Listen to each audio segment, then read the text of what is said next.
Shalom a todos, bendiciones. Mi nombre es Liz Nazaret Betancourt, mi esposo es. Carlos Suspino.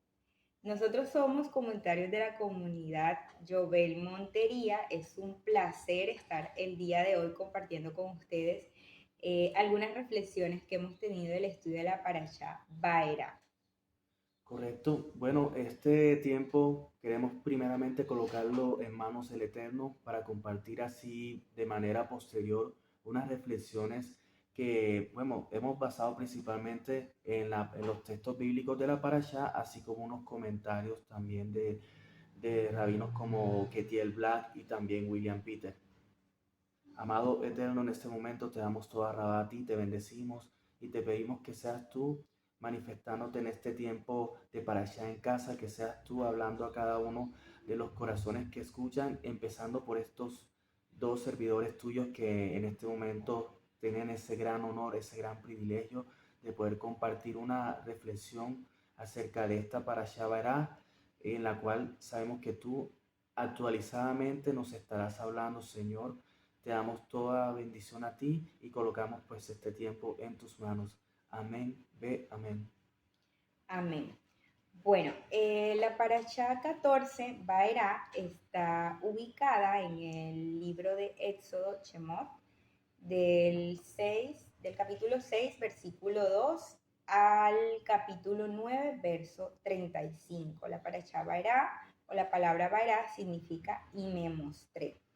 El recorrido que tenemos de esta Parashá a lo largo de las 7 aliyás, podemos encontrar 7 de las 10 plagas que conocemos de toda la historia, de cómo fue el tratamiento que tuvo el Eterno con el pueblo de Israel para sacarlos de Egipto y bueno, toda la historia del endurecimiento del corazón del faraón. Entonces, en la primera aliyá, Dios nuevamente escucha el clamor del pueblo y recuerda su pacto con él. También eso se lo retoma a Moshe y básicamente les recuerda ese pacto de poseer la tierra de Canaán, por donde ellos estuvieron deambulando un tiempo.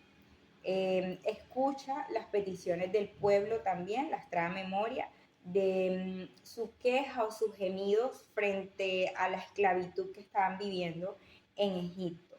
Igualmente, Moshe manifiesta de alguna manera su temor de no saber si el pueblo lo va a seguir, lo va a escuchar, mucho menos el faraón, precisamente porque el pueblo estaba tan ensimismado en la situación que estaba viviendo respecto a su esclavitud, que al final pues no se tenía una certeza de si esa generación iba a querer salir de esa zona de confort, quería ser o no liberadas, y toda la historia que, bueno, conocemos en las parachas posteriores. En la segunda lilla hay una interesante genealogía, sobre todo de tres de los hijos de Israel, que es Rubén, Simón y Leví, y básicamente podemos mirar de dónde viene Moshe y Aarón, y viene pues de Leví, manifiestan la edad y todo esto. Entonces también llama la atención que a esa edad de 80 y 83 años, Moshe y Aarón respectivamente, el Señor les hace su llamado y a partir de allí pues ellos empiezan todo, todo ese recorrido de ser los líderes y de encabezar todo lo que sucedió para la liberación y lo que vino posteriormente también que conocemos. En la parashá número 3, en la liyá número 3, Moshe ya le manifiesta al Eterno que él es incircunciso de labios, que él no se considera puro, que tiene temor precisamente por esto y de alguna manera el Eterno también reafirma que Él es quien lo eligió y que es Él quien va a llevar a cabo ese proceso, digamos, de salvación y de liberación. Hashem constituye a Moshe como Elohim frente al faraón y Aarón como profeta. Y los egipcios, bueno, la idea con todo esto y que se muestra en esta liyá es que los egipcios puedan reconocer a Dios como el Eterno. En la cuarta lilla ya empezamos a ver las manifestaciones que están alrededor de este inicio de la historia de la liberación y encontramos el asunto con la vara, con esa primera manifestación del poder del Eterno de convertir la vara en serpiente y a su vez, digamos que una vez que también los magos del faraón pueden hacer lo mismo, mirar cómo la vara de Moshe se comía las otras varas. Entonces ahí también miramos algo distinto de, está bien, entendemos que el Eterno se manifiesta de alguna manera, de esta forma en que eligió. El faraón también tiene todo el derecho de decir, yo también conozco, sé que a través de magia, hechizos y demás se puede hacer, lo logra con sus magos, pero entiende que hay un poder superior que el que tienen los magos por este acontecimiento con la vara. Moshe se presenta ante el faraón cuando va al río en la mañana, precisamente develando su humanidad, también solicitándole que deje salir al pueblo para servirle. Y bueno, empieza de aquí en adelante todo el tema de las plagas. Empezamos con la primera, que es convertir el agua en sangre. Esto también lo pueden hacer los magos del faraón. El faraón así mismo dice, bueno, si lo hacen los magos, pues, ¿por qué me tengo que admirar porque lo haga esta otra persona que a lo mejor también conoce estos secretos? Entonces, endurece su corazón, se retracta y no lo ve como algo que pudiera dar su brazo a torcer, por decirlo de alguna manera. Luego de esto aparecen las plagas de las ranas. Nuevamente los magos pueden hacer lo mismo. Moshe da el anuncio de que va a venir unas plagas con este animal. Y los magos también dicen, bueno, nosotros también podemos hacer aparecer las plagas.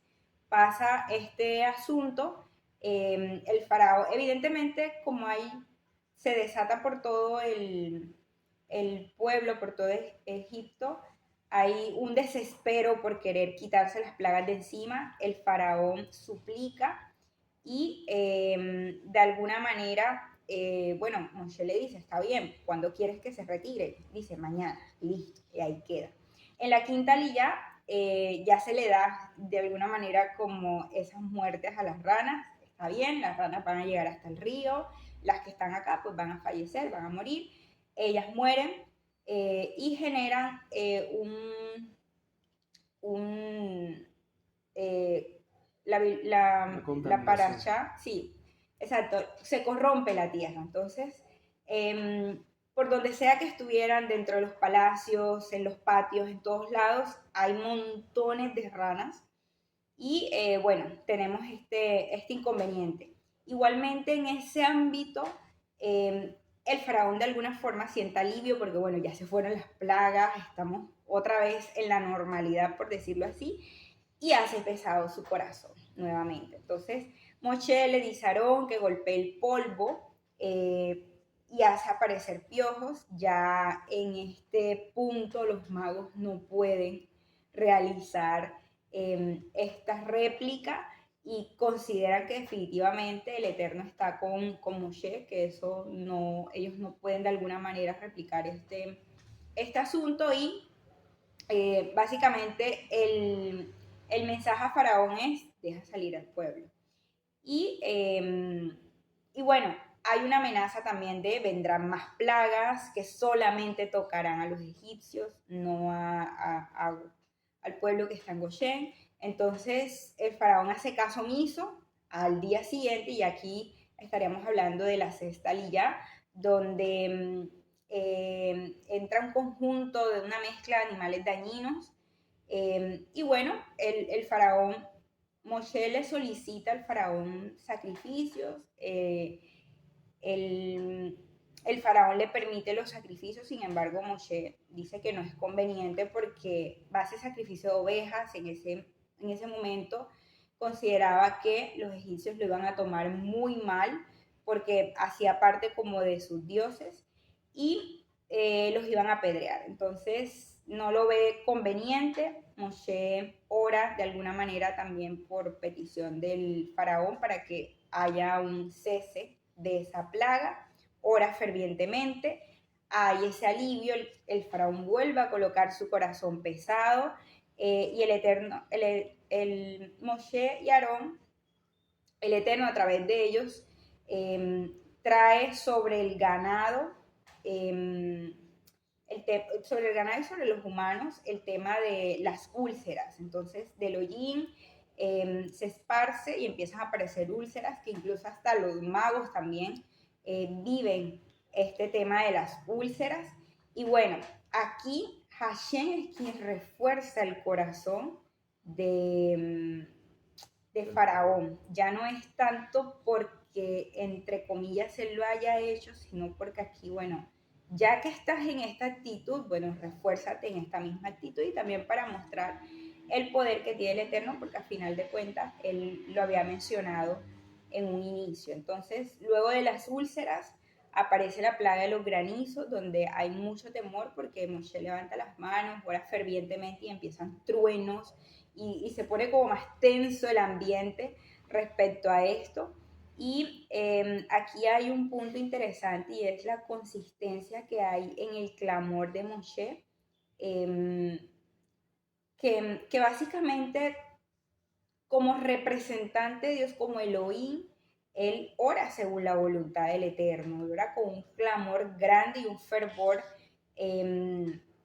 característico. Y también vemos, no solo en esta ocasión, sino en las ocasiones anteriores, que hay un elemento y es levantar las manos, que también hace parte como de pronto de ese acercamiento que se dan las oraciones para reforzar allí la parte que se da con eso. Entonces cesa las plagas y bueno, Faraón vuelve a endurecer su corazón, lo pone pesado y allí culminamos como estas 7 plagas principales que hacen parte de este inicio de despliegue de poder que tiene el Eterno para sacar a su pueblo de Egipto.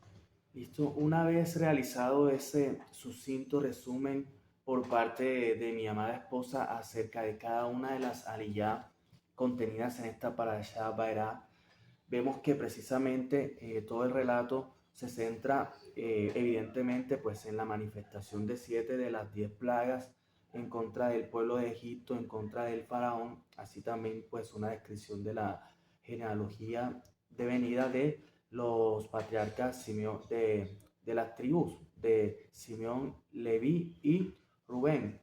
En este sentido, a nosotros nos llamó fuertemente la atención el contenido y los temas planteados principalmente en la primera aliyá. Así que pues los comentarios que hemos querido resaltar en estos momentos son atinentes principalmente a esta aliyá, entendiendo evidentemente que las aliyás restantes integran un bloque bastante armónico con esta primera aliyá, pues todo el proceso de liberación, todo el proceso de manifestación del Eterno es originado precisamente a partir de esa manifestación que hace el Eterno a Moshe en la primera aliyá. Sabemos que aquí debemos tomar en cuenta el texto del libro de Éxodo capítulo 6 a partir del versículo primero y dice lo siguiente. Ahora, Adonai respondió, ahora verás lo que voy a hacer con el faraón. Realmente solo por mi mano poderosa va a dejar que se vayan. Solo por mi mano poderosa va a echarlos de su país. El versículo 2 dice, en otra ocasión Elohim habló con Moshe y dijo, yo soy Adonai, me aparecí a Abraham, a Isaac y a Jacob bajo el nombre de Elohim Todopoderoso, pero no les revelé mi verdadero nombre, que es Adonai. También con ellos confirmé mi pacto de darles la tierra de Canaán, donde residieron como forasteros.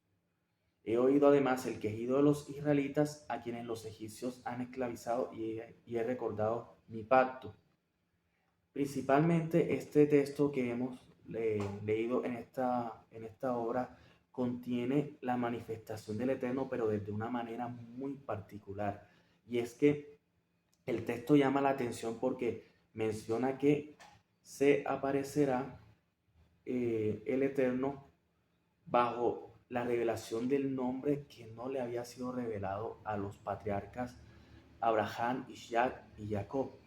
En ese sentido uno se preguntaría, ¿será que realmente Abraham, Isaac y Jacob no tenían conocimiento del nombre divino en ese momento?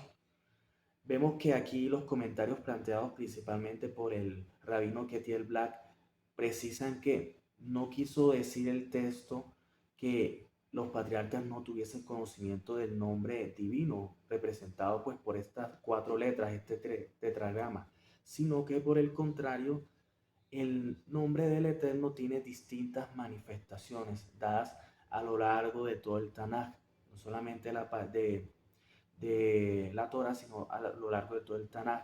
Vemos manifestaciones como el Shaddai, Elohim, Hashem, Adonai y demás manifestaciones que vienen a representar atributos del Eterno específicos para ese momento en el cual se manifiesta. En esta ocasión, el atributo con el cual el Eterno se reveló principalmente a los patriarcas ha sido pues el atributo de Elohim, conocido como el atributo de justicia del Eterno, mientras que a Moshe se le revela precisamente con el atributo de misericordia y fidelidad.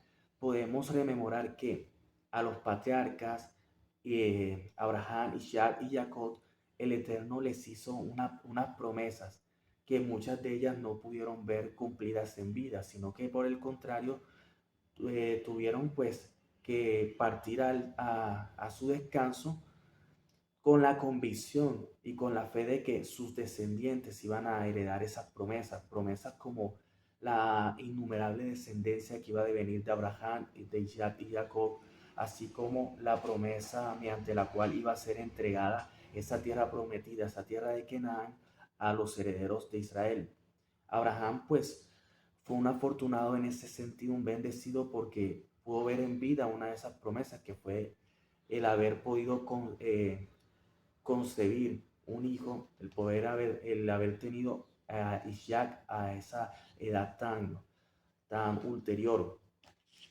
Bien, pero esas otras promesas mencionadas anteriormente no las pudo ver. Así que el Eterno se manifiesta precisamente en esta parashá Vaerá a Moshe, relatándole que ha escuchado los gemidos, ha escuchado el clamor del pueblo de Israel, el sufrimiento que ha tenido el pueblo de Israel en la tierra de Egipto y se ha acordado del pacto que hizo con los patriarcas.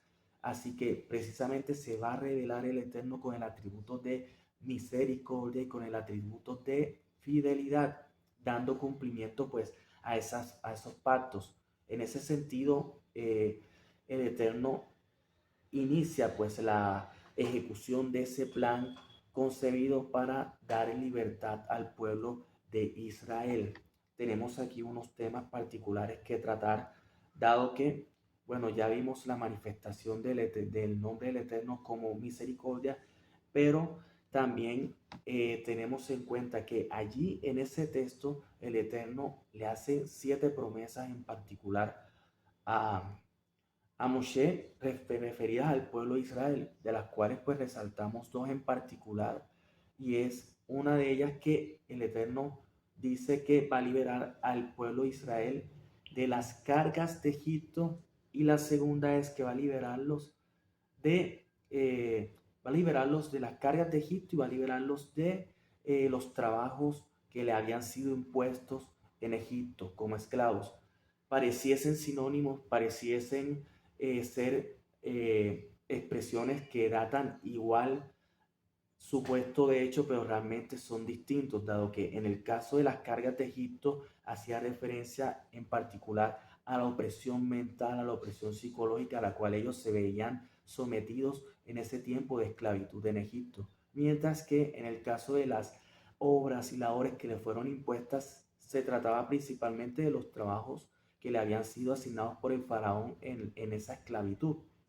En ese sentido, el Eterno quiso liberarlos a ellos Y vemos aquí un asunto muy importante y es la esclavitud del pueblo de Israel. No se sabe, no se relata pues en el Tanakh cómo fue que llegaron a convertirse en esclavos del pueblo de Egipto. Se dice que el nuevo faraón devenido posteriormente al fallecimiento de Moshe no lo tuvo en cuenta, no lo conoció y por ende efectuó estos actos de injusticia con el pueblo de Israel, pero no sabemos si voluntariamente el pueblo de Israel haya cedido su libertad. No sabemos cómo fue de pronto como tal ese proceso de volverse, de pasar de ser libres a ser esclavos. Así que con base a eso el Eterno respeta mucho la legalidad de sus actos. Fíjense que el Eterno es quien instaura reyes, es quien instaura sacerdotes, es quien instaura las autoridades. Por lo tanto, el Eterno respeta las autoridades y respeta la aplicación de cada uno de los principios o las instituciones que son presididas por esas autoridades. Por lo cual podemos ver que existe un proceso de negociación entre Moshe inspirado y dirigido por el Eterno con el faraón. No vemos una imposición como tal. Y llama la atención porque siendo el Eterno un Elohim poderoso para poder actuar tranquilamente, no le impone su voluntad al faraón, sino que pareciese realmente que estuviese rogando su permiso. Y precisamente se trata de eso. El faraón en ese momento era custodio prácticamente del pueblo de Israel. Tenía unos derechos prácticamente de propiedad. En esa época pues existía ese instituto horroroso de la esclavitud que gracias al Eterno ya en muchos países no impera eso. Pero el instituto de esclavitud básicamente convierte al ser humano como una cosa, una propiedad susceptible de ser valorado patrimonialmente e integrarse a un patrimonio en particular. En este caso, el Eterno, el pueblo representaba eso para el faraón. Por lo tanto, el pueblo envió a Moshe y a Aarón para negociar con el faraón bajo también el principio del libre albedrío que gobierna nuestros actos, porque el Eterno permite el libre albedrío para todas las personas. El Eterno no impone un destino de condena o un destino de salvación. El Eterno respeta mucho el libre albedrío y permite para cada persona adoptar las decisiones que sean consecuentes con sus actos. En este caso, el faraón tuvo la oportunidad de arrepentirse de sus actos.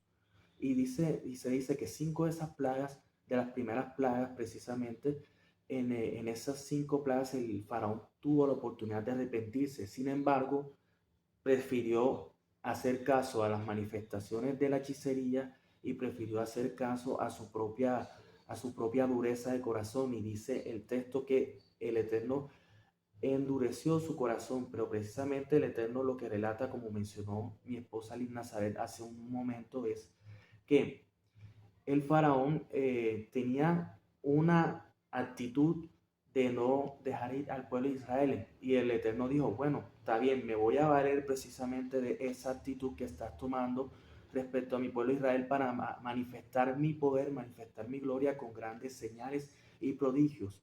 Amén. Así que tenemos ese proceso de negociación y ese proceso de liberación de la opresión y de las cargas que fue iniciado por Moshe, guiado por el Eterno, por Moshe y Aarón. Aquí en esta parashá vemos que hay una conexión evidentemente con Yeshua. Sabemos que Moshe precisamente es una representación de Yeshua en la tierra. Fue enviado con un propósito de libertad a un pueblo esclavizado. En este caso, quisiera de pronto citar una parte específica en cuanto a la norma civil. En mi caso, bueno, mi profesión es abogado, así que encontré como que un símil en el texto en el texto bíblico y también pues en unos artículos del Código Civil que plantean algo que es la figura del pago por subrogación. El pago por subrogación es definido por el artículo 1666 del Código Civil en los siguientes términos. La subrogación es la transmisión de los derechos del acreedor a un tercero que le paga.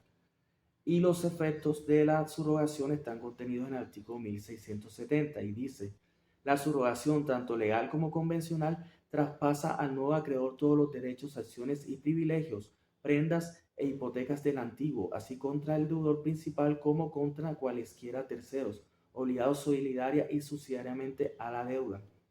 En ese sentido, hay un paralelismo precisamente en esta figura de la subrogación y la manifestación de Yeshua y su obra en nuestras vidas al venir precisamente a la tierra. Habida cuenta que sabemos que el pueblo de Israel era esclavo en Egipto y sabemos que en el libro de Romanos capítulo 6 versículo 23 reza a saber lo siguiente: porque la paga del pecado es muerte, mientras que el regalo de Elohim es vida eterna en Yeshua HaMashiach nuestro Adonai.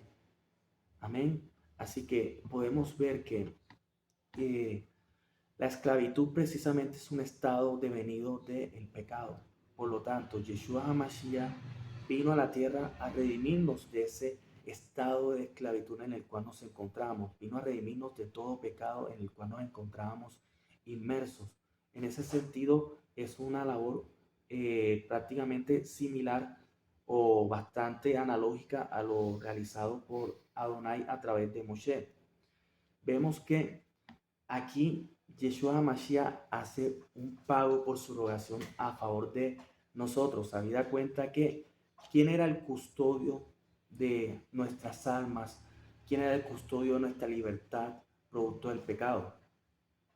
El enemigo, Hasatán, era el custodio, pero por intermedio de ese sacrificio de Yeshua HaMashiach, por el cual se hizo vil y menospreciado ante los ojos del mundo, pero siendo santo, siendo perfecto, habiendo cumplido la voluntad del Eterno, no habiendo pecado, hizo ese pago por su rogación por medio de su sangre. Él se ofreció a sí mismo como ese pago, porque vemos ahí en Romanos 6:23 que la paga del pecado es muerte. ¿Quién iba a asumir ese pago por nosotros? Precisamente lo hizo fue Yeshua HaMashiach, y de una manera muchísimo más espectacular, habida cuenta que ese pago fue realizado en la eternidad y es un sacrificio perpetuo. Sabemos que cada Yom Kippur rememoramos precisamente ese ascenso del sumo sacerdote al lugar santísimo para ofrecer sacrificio de expiación por el pueblo. Yeshua HaMashiach es ese sumo sacerdote que continuamente, de manera perpetua, en la eternidad, se ofrece a sí mismo como ese sacrificio de redención para todos nosotros, tomando ese lugar que teníamos nosotros como deudores de Hasatán a causa de nuestros pecados, a causa de nuestros males, y tomando ese lugar de acreedor por el pago de su sangre, con la cual hemos sido redimidos, con la cual hemos sido libertados. Amén. Así que vemos que el Eterno nos ha permitido tener esta redención, a tener esta liberación, esta libertad por Yeshua HaMashiach, un paralelismo muy hermoso con la figura de libertad, de libertario que fue dada pues a Moshe. Así que, bueno, estos son los comentarios que humildemente compartimos aquí de la parashá. Le doy paso a mi esposa también en este momento. Bueno, en, en general lo que nosotros queremos también como, digamos, resumir o dejar dentro de todos los temas que hay, que es muy rica esta parashá y nos trae diversas formas de mirar y ópticas de mirar y afrontar cada semana, por ejemplo. Es el respaldo que el Señor tiene con su pueblo y que lo vemos a lo largo de toda la historia del pueblo de Israel, y que ese pueblo está actualmente vigente y que ese pueblo también somos tú y yo, que hemos querido estar adheridos a esta nacionalidad, a este pueblo tan hermoso que representa de donde viene nuestro amado Salvador, nuestro amado Yeshua. Entonces, así como el Señor respalda a su pueblo y pone líderes que quizá en el momento en que le hacen ese llamado de liderazgo, no se la creen, no se sienten lo suficiente, no se sienten capacitados, es el mismo Eterno que dice, yo voy con ustedes. yo te pongo como Elohim por sobre aquellos a quienes tú les tengas que deber o darles cuenta o rendirles cuenta. Y entiendo el sistema en el que están actualmente, que es el sistema que el mismo ser humano ha creado para gobernarse, para de alguna manera entenderse entre seres humanos.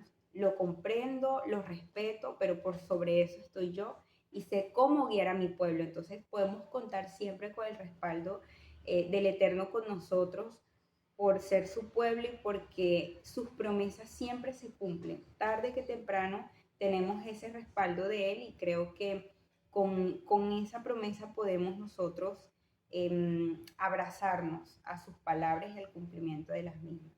Amén. En ese sentido vemos que pues Yeshua HaMashiach representa ese sacrificio de liberación, de redención, de Gelulá, por el cual no solamente fue redimido el pueblo de Israel a través de ese acto libertario llevado a cabo a través de Moshe y Aarón, sino que también tenemos ese sacrificio perpetuo, esa liberación y esa gracia inmerecida dada precisamente por ese sacrificio, por ese pago por su rogación llevado a cabo por Yeshua HaMashiach sin tener ningún tipo de retribución, dándonos a nosotros la mejor y mayor de las retribuciones, que es la salvación por intermedio de su sacrificio. Así que bendito sea Yeshua HaMashiach que nos ha libertado, así como el eterno usó a Moshe para libertar al pueblo del yugo de Egipto. Shalom a todos, bendiciones.